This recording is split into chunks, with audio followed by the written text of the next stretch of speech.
मांस खाते थे और दारू पीते थे और मस्तार रखा था। ये दो भगत कैसे आ गए, उनकी महिमा देखा, ऐसा ज्ञान उनके पास कहाँ था। न बोला जी मन ने सब मंडलेश्वरों के पास, आचार्य शंकराचार्यों के पास ये प्रश्न कर लिए, किसी मेरी संतुष्टि नहीं हुई उनते।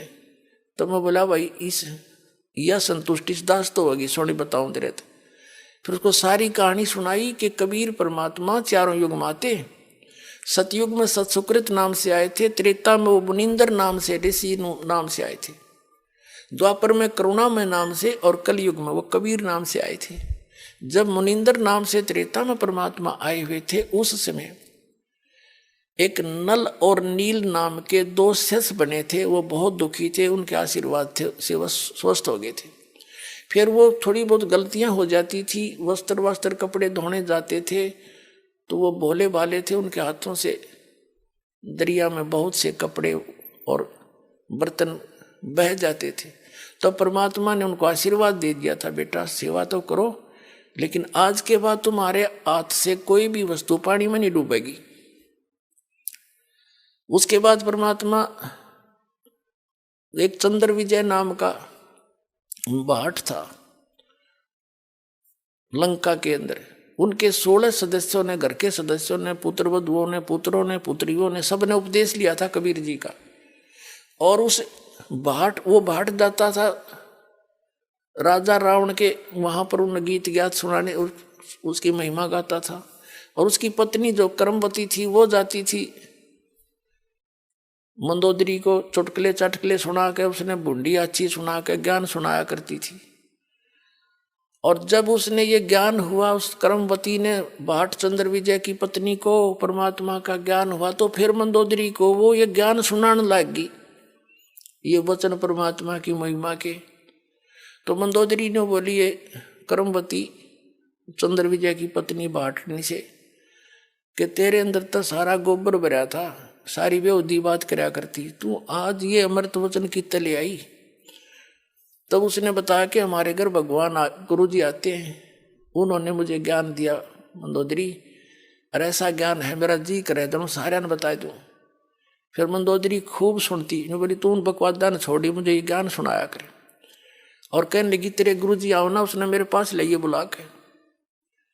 अब उस कर्मवती ने परमात्मा कबीर जी जब गए, मुनिंदर जी ऋषि रूप मारे थे, तब एक उसने कहा महाराज जी मेरी जो मंदोदरी रानी है रावण की, मैं वहाँ जाती हूँ और मैंने आपका ज्ञान सुना है, उसको बहुत अच्छा लगा।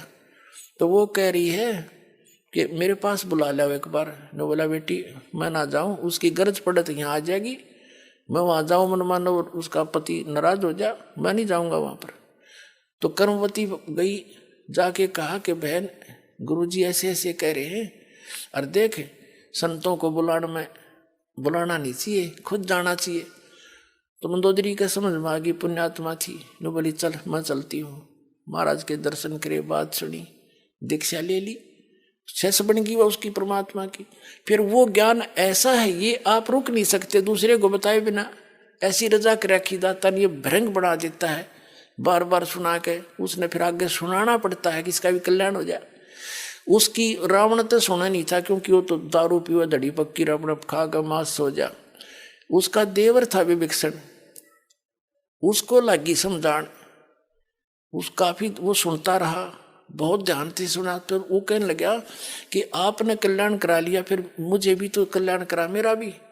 तो परमात्मा से उसको भी ज्ञान नाम दिलवाया और सारा ज्ञान समझ के वो दोनों भगवान के अधिकारी बन गए। बाकी उस लंका में कोई नहीं मान्या।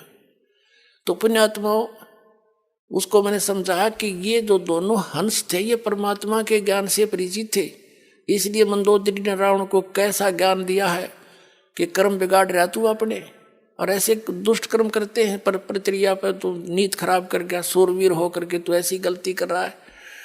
तो ये ज्ञान तब दिया, तब उन्होंने बोला जी आज पेटा भर गया मेरा।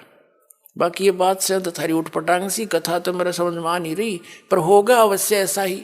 लेकिन 100 का 100 सत्य पुण्यात्माओं। ये कहते हैं रावण जिस लंका को अपनी ताकत से और अपने अन्य साधनाओं से प्राप्त करके रख नहीं सका, और वो लंका उस कबीर भगवान के भगत को मिली। कहते जय